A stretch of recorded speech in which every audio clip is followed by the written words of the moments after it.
For Improve har været med til at kunne give os et overblik, så vi kunne se nogle ting, som man normalt ikke kunne se.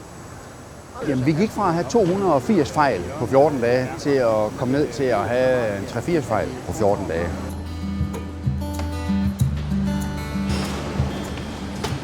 Altså, vores store udfordring på vores tæppelinje er en øget efterspørgsel på tæppefliser. Og vi var faktisk ved at opnå vores maks kapacitet på linjen. Og der var det meget godt at få lidt hjælp udefra. Og der havde vi så hjælp af For Improve, som kom og ligesom med nogle friske øjne og kiggede på en helt anden måde, på en meget systematisk måde, for ligesom at analysere hele linjen sådan del for del.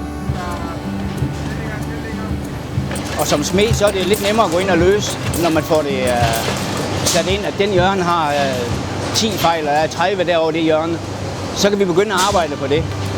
Og jeg kører.